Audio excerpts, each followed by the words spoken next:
You're welcome to the Policy Council. My name is Okwemi Agbaje. Today I talk again to a young person, a young man, a pharmacist, an author, who has inspired me and I believe will inspire you too as you watch. Enjoy the program.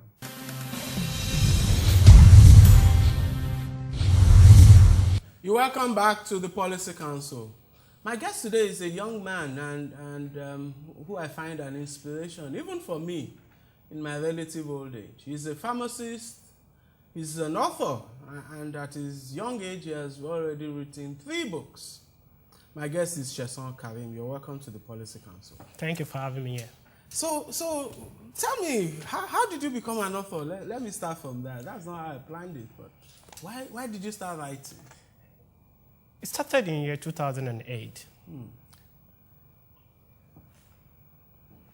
I did PDS in 2005 to 2006. What's PDS? Pre-degree in science at Olabisi University. Yeah.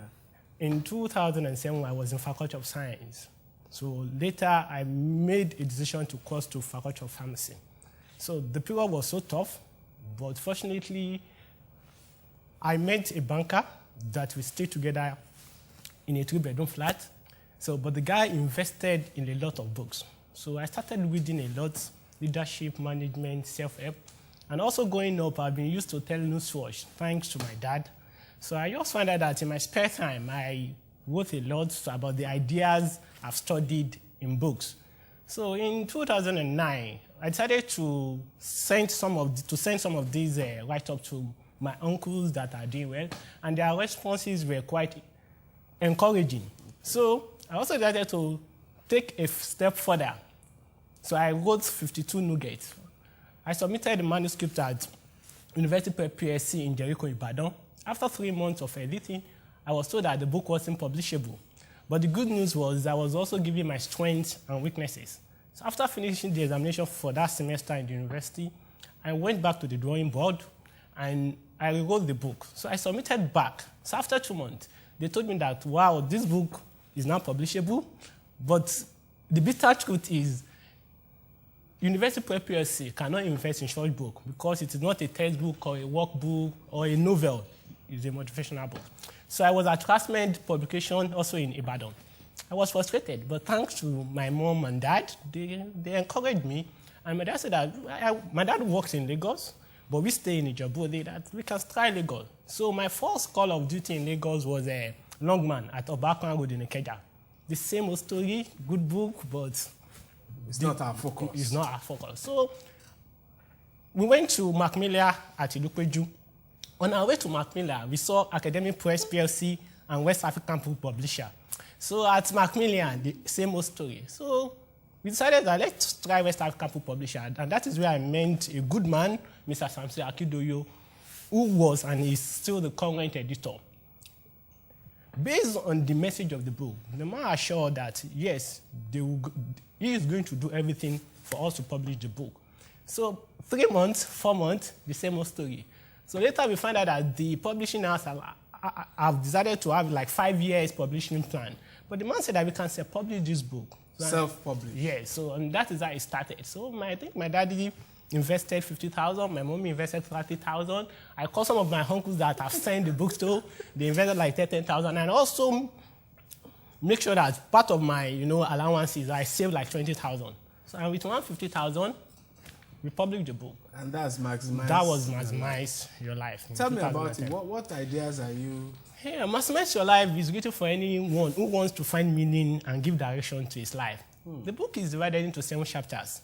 First, chapter 1, the meaning of life. Chapter 2, what is the perceptions of life?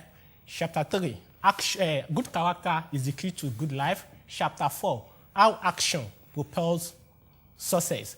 Chapter 5, the principles of success. Chapter 6, what you need to maximize your life. And chapter 7, how to maximize your life. So what is life? Life can be simply defined as the ability to breed, reproduce, and perform all other functions which living things can. And this differentiates them from non-living things. So in a nutshell, when there is life, it means there's an ability to make a lot of differences. But the first step towards maximizing our life is to go. to grow. Yes, like A.G. Wells said, that the only unpardonable sin in life is stagnation or standing still. And when we are talking of growth, it has to be in all ramifications of life. Whether we like it or not, physically we will go. But intellectually, are we going? Morally, are we going? Spiritually, are we going? And in all other facets of life. So the book is just to jeer us that, yes, we have this one life. We have to maximize it.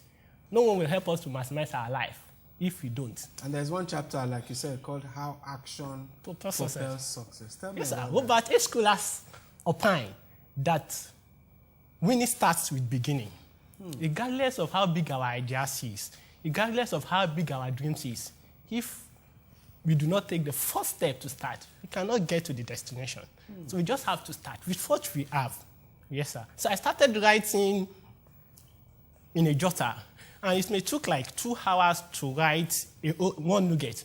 But nowadays, 25, 30 minutes, I can write a very powerful article. So it's a gradual process. You just have to start. If you don't start, you cannot get to where you are going to. So, and many people have excuses not to start. But if you have studied the story... Such as? I don't have enough capital. I don't have enough experience. I don't have enough resources. Many people, a godfather. You don't have to have. You just have to have that determination and persistence to launch 100% towards your goals. And it's just a matter of time. You are going to get there. So there is not enough excuse not to act based on your dreams and aspirations in life. Excellent. I'm talking to this young man. I find him an inspiration, and you can understand why. We'll be right back.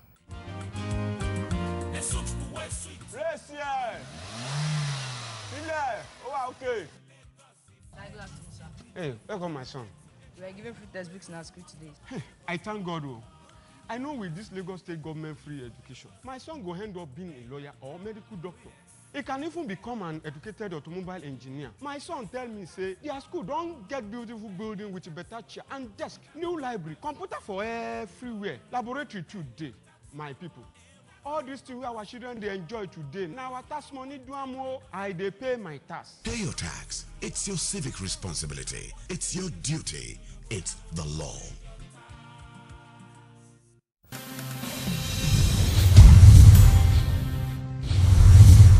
Welcome back. It's still the Policy Council, and my guest is still a young man, an inspirational young man who has written 3 books before the age of, how old are you? 25.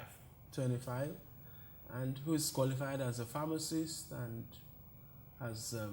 is beginning to make a meaning of his life, even at a young age. Let's go to your, what do you think is in your childhood or in your life below 18? What do you think are the greatest influences I think on your life? My greatest influence is my parents, sincerely, and then my mom. My daddy is a man of principle, but also growing up, I can easily sit with my dad, discuss with him intellectually. My mommy is a disciplinarian, very tough, but very focused. And then there is an adage she always says that good things in life will always be available. Good cars, good house, good vibe, good friends. But the most important thing is to be serious and concentrate on your life. When the time comes, everything will be going after you. But if you put material things at first thing, then you will have to pay the price. So with this mentality, I think material things or doesn't really matter. I've taken decisions in the past not based on what I will get, but what I will give. And that has given me a very short but fulfilled life, and a life that has meaning. So you mentioned to me when we spoke the first time I met you, a principal who used to have one saying. Yes, I attended the Jebodi Grammar School. Okay. And then our principal, Mr. Adesonya, always said then that Matete Jaye Kuba Jayepe, Tete Jaye Kuma Ba Jayepe. So, and most times. And if we translate that for a non-Yoruba. Yes, it means that enjoy now so that you won't enjoy for a long time. But enjoy later so that you can enjoy for a very, very, very, very long time. So in other words, delay gratification. Putting first thing first. So, and that adage had a lot of impact in me. Because anytime I want to take decisions and make choices, I always think about delay gratification. The long term. The long time in mind. So, and we can even see, we have some of our colleagues then that were not serious. And because they just want to enjoy them. And even some were not able to finish SSC. You understand? And today, when they see people like us, although we are still in a process, they aspire because we are a graduate, we are a professional, and we are doing well. And today, they end up maybe in the street doing something that they are not even proud of. So I think for young people, they just have to be serious. Doesn't matter where you come from, your background, your status does not determine where you are going to end in life. And the stories of great people have shown that people have moved from rags to riches, from grass to grace. You know, and Ford worked as a powerhouse worker. So Thomas Edison was the son of a butcher. Shakespeare was the son of a butcher and a glacier. And also stories about people in Africa like Dr. Olusegun Mandela.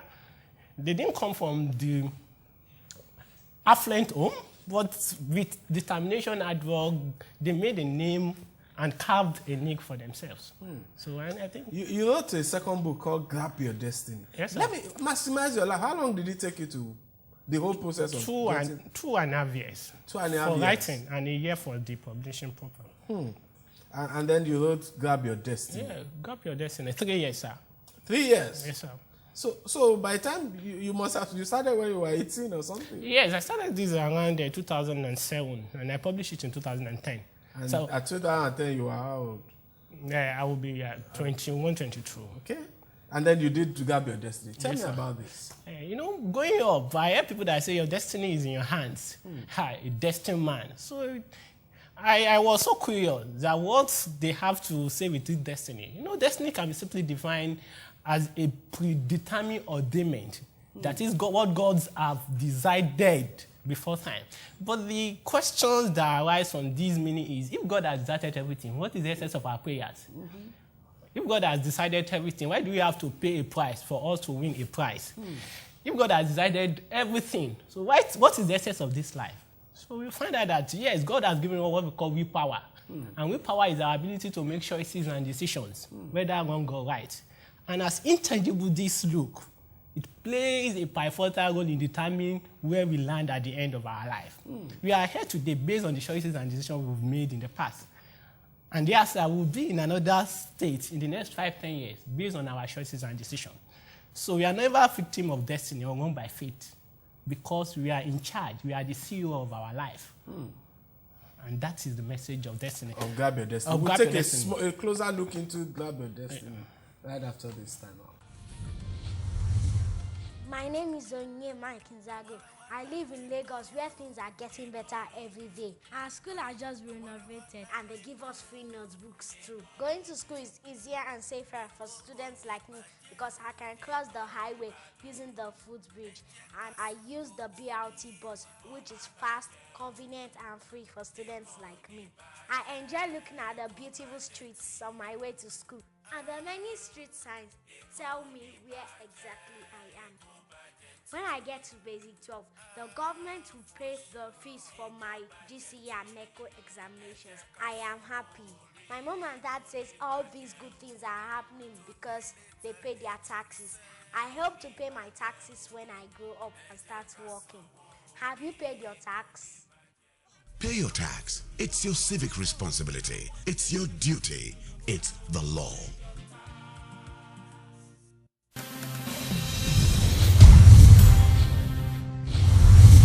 Welcome back. It's the Policy Council. I'm talking to a young man of 25 who has qualified as a pharmacist, written 3 books, and is just starting his life. So you wrote Grab Your Destiny, Sheson. And let's talk about its content. You gave us an excellent overview to the book, but talk about the content and the ideas and the flow of the book. The book is divided into 13 chapters. We have the concept of destiny, then the perception of destiny. We have 1 O word of successful destiny, 2 word of successful destiny, and 1 O word is originality. We have 2 F words, which is faith and focus, 3 H word, which is hard work, honesty, and humility, 4 V word, vision, value, valiant, and virtue, 5 S word, 6 G word, 7 D word, 7 C word, and now a word. And it's not just a word, it's a research. And when we add all those words together, sir, it gives us 52, which is 52 weeks in a year. So we can do the mathematics together. 1 plus 2, 3. 3 plus 3, 6. 6 plus 4, 10. 10 plus 5, 15. 15 plus 6, 21. 21 plus 7, 28. 28 plus another 7, 35.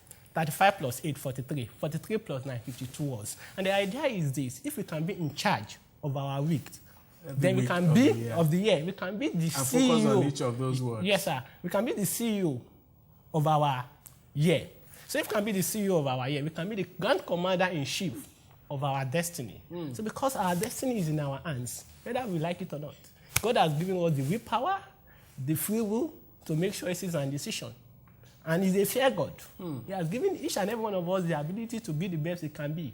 So people who believe, and there are millions of human beings who believe, well, life didn't give them a fair chance. There are some people whose children, whose fathers were rich, so they went to Harvard while he couldn't go to school because he couldn't pay school fees. What do you say to such a person? I think that is based on an uninformed idea, because a quick glance at history clearly reveals to us that many people, numerous, in fact, the rule rather than the exception. Yes, sir. It is people who started from the scratch that made it more because of that determination. You know, they cannot afford to live a poor life. So they go all out, all in, and all the way to achieve their dreams. So we can see examples in Nigeria, in Africa, all over the world. So it's not an excuse. It is about your determination. Yes, we cannot count out the place of God, because without God we are nothing. But God also wants us to play our own part, because He will always be there for all of us. So I think we have to change our mind. And that is why second chapters of all my book is to work on the mind. What is your perception of life? What is your perception of destiny? We all have our scars. What is the meaning? The new book I'm working on is based on patience. What is the meaning of true patience? Just to let you know that success starts with your mindset. If you can dream of anything, you must believe in it. If you don't believe in yourself, you're on your own, because nobody will believe in you. And then you've written a third book, which I don't have here. Yes, sir. Called Life is Short. Yes, sir. But then it's worth it. It's really worth it. Yes. What's that about? The life is short, but it's really worth it. It's based on the idea that whether we like it or not, life is short. You know, one day I was thinking, and I found out that I've lost some people that I thought that in the next 40, 50 years we'll be together. You know, died. Yes, from my auntie to a colleague in school, to a friend, to a neighbor, to my junior brother, where we were going up. But the fact remains that as long as life is short, so we can still make an impact. And I'll give us some classical examples. The Messiah, Jesus Christ, spent 33 years. And today, we still learn from it. Prophet Muhammad spent 63 years. And today, millions of people are still learning from it. Thomas Edison, I never knew him. Albert Einstein, Napoleon Hill, and a lot of great people, Papa Awolowo, Nnamdi Azikiwe, but they left their mark in the sands of time. And we can learn from them because of their service to humanity, because of putting first things first. And at the long run, we'll find out that at the end of our life, it is not about the money in our bank account, but the kind of good deed in our life account, the kind of people that we've touched, what we stood for when we are in this earth. So, and I think the book just wake all of us from our slumber that yes, whether we spend 120 years, it's still a very short period in the history of the world. The context of time. Yes, and the world will still exist tomorrow. But the good news is we can leave a legacy behind. We can make our mark. We can be an inspiration to a lot of people beyond our generation. Excellent. Let me take a final time out. I'm having this lecture, teachings from a young man. We'll be right back.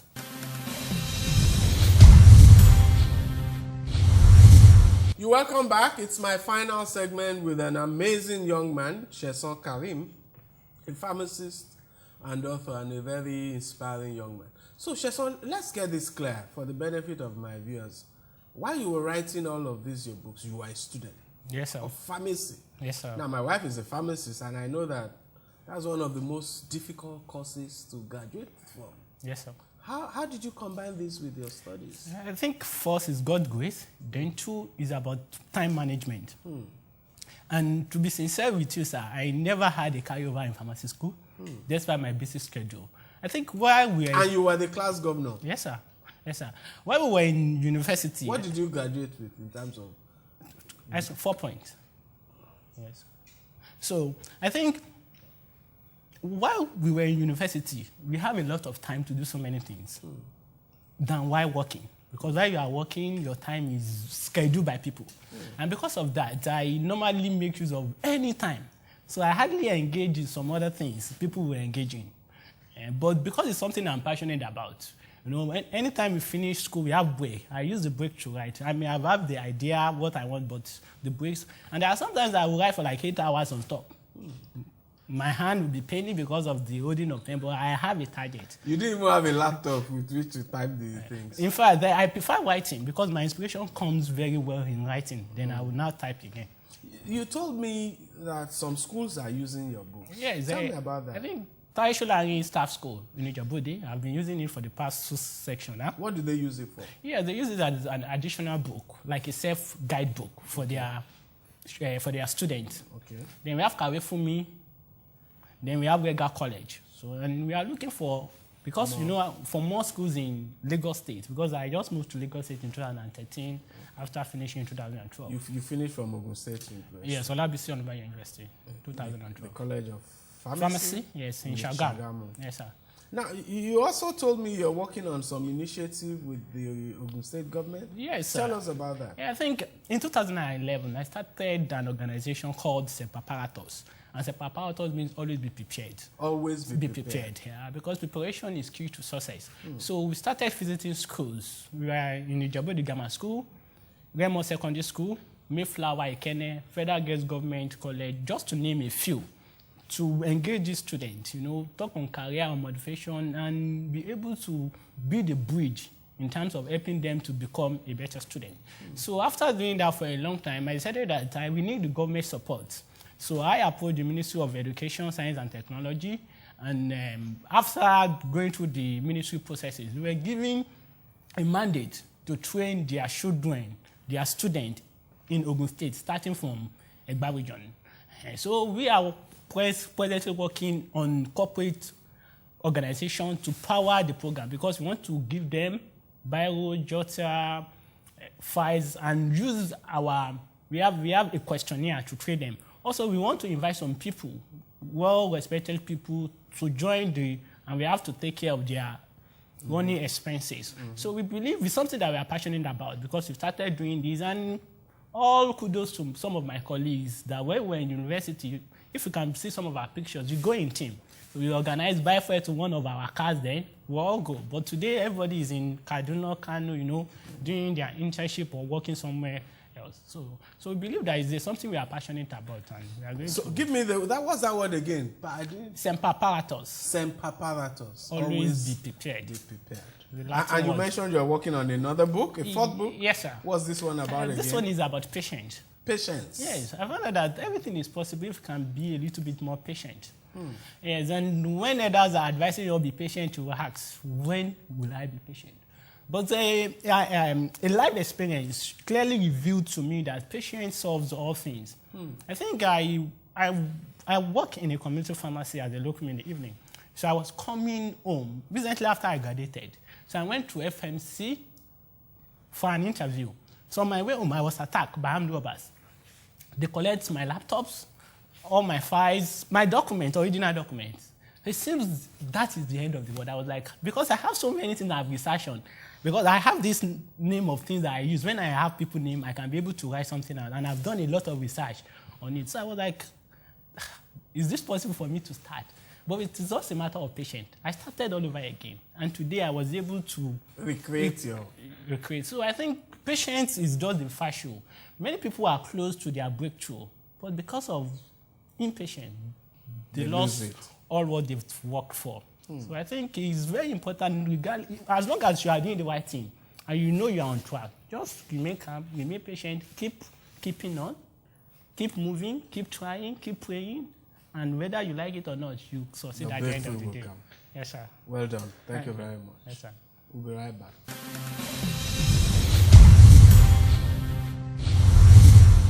That was indeed an inspirational conversation.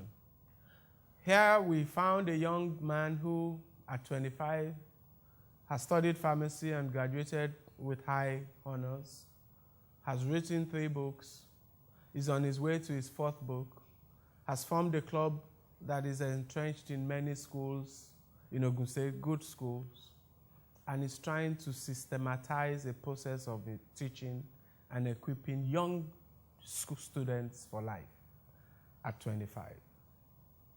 His life is a message to all of us that we shouldn't just talk, that we can do things, and that we can impact society. Thank you very much for watching. See you next time.